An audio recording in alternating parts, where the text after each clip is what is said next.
जैसे petrol diesel की कीमतों का एक विषय हम सबके सामने है। देशवासियों पर पेट्रोल डीजल की बढ़ती कीमत का बोझ कम करने के लिए केंद्र सरकार ने एक्साइज ड्यूटी में कमी की थी। पिछले नवंबर महीने में कम की थी।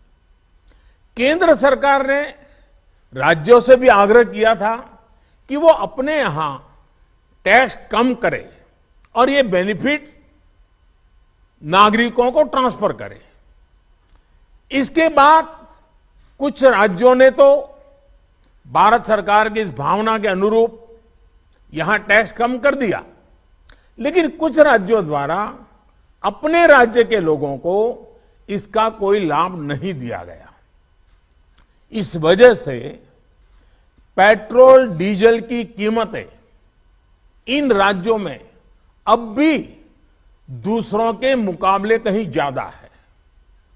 ये एक तरह से इन राज्यों के लोगों के साथ अन्याय तो है ही, साथ ही पड़ोसी राज्यों को भी नुकसान पहुंचाता है।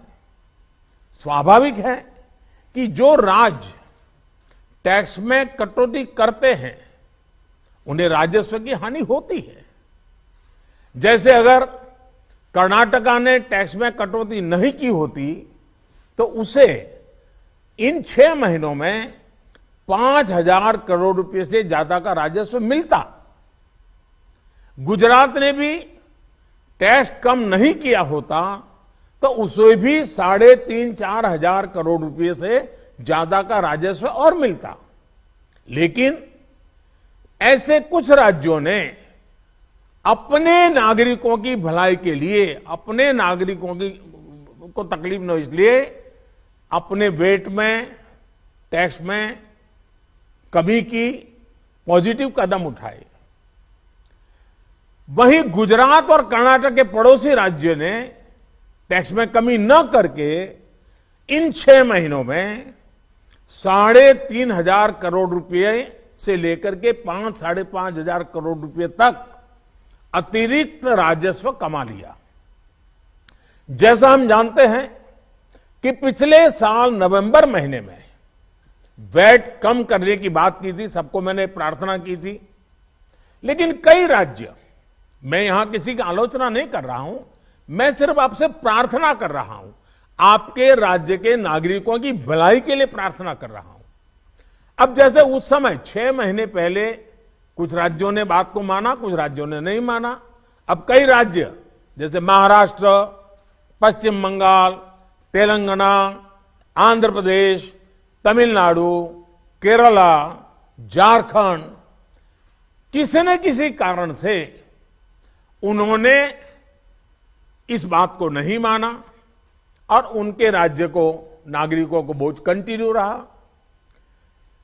मैं इस बात में नहीं जाऊंगा कि इस दौरान इन राज्यों ने कितना रेवेन्यू कमाया, लेकिन अब आपसे मेरी प्रार्थना है कि देश हित में आप पिछले नवंबर में जो करना था, 6 महीने डिले हो चुका है, अब भी आप अपने राज्य के नागरिकों को वैट कम करके इसका बेनिफिट पहुंचाइए।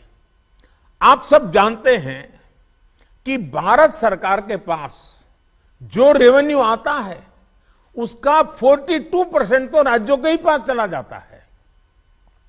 मेरा सभी राज्यों से आग्रह है कि वैश्विक संकट के इस समय में कोऑपरेटिव फेडरलिज्म की भावना पर चलते हुए एक टीम के रूप में हम सब मिलकर काम करें।